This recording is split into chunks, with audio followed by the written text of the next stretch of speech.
Suite à l'agression russe, a déjà fait plus d'1 million de victimes, civiles et militaires ukrainiennes et russes. Des jeunes meurent bombardés dans les tranchées, des familles sont contraintes à l'exil, des villes entières sont réduites à néant. Face au désastre, l'Europe doit faire valoir la négociation et la diplomatie et ne pas laisser seuls les États-Unis qui veulent s'arroger des droits sur le sol et le sous-sol ukrainien. La réponse de l'Europe ne peut consister dans les 800 milliards d'euros de plus pour la défense annoncés par Mme von der Leyen, balayant au passage les dogmes sacrés du traité de Maastricht. 800 milliards qui gonfleront les dividendes de la mort dont se pourlèchent par avance les actionnaires de Rheinmetall, Leonardo ou Thales, dont les cours de bourse ont déjà bondi de 50% en un mois. Non, l'honorabilité politique des nations ne se mesure pas en pourcentage de PIB consacré à l'armement. La guerre, c'est la continuation de la casse sociale par d'autres moyens.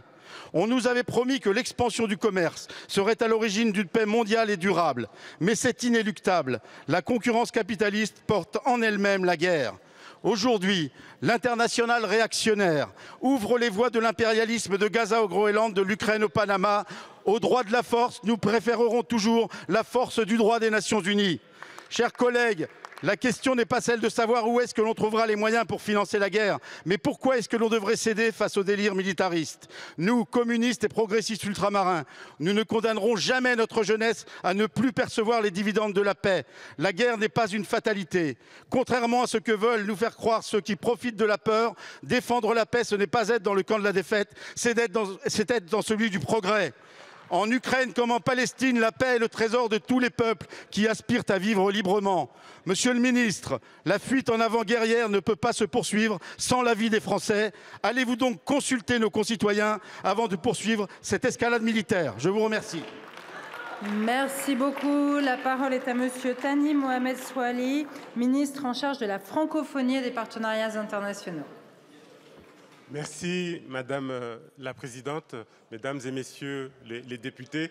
Je vous prie d'excuser l'absence du ministre de l'Europe et des Affaires étrangères en partance pour le G7 au Canada.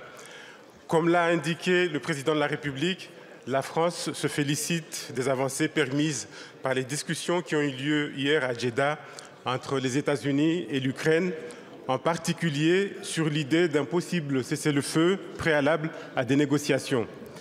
Le ministre de l'Europe et des Affaires étrangères a eu un échange avec son homologue ukrainien à l'issue de la réunion et l'a assuré du plein soutien de la France dans ses efforts pour la recherche d'une paix durable. La Russie doit désormais montrer qu'elle souhaite avancer en direction de la paix. La France poursuivra ses efforts de coordination avec ses partenaires, notamment européens, afin d'aboutir à une paix durable pour l'Ukraine. Cette paix ne saurait se réduire à une cessation des hostilités, mais doit s'accompagner de garanties de sécurité fortes et crédibles pour les Ukrainiens. L'accélération du calendrier renforce notre certitude sur la nécessité pour les Européens de faire plus, de faire mieux et de le faire de manière cohérente pour la sécurité de l'Ukraine et pour la sécurité collective des Français et des Européens. Je vous remercie. Je vous remercie.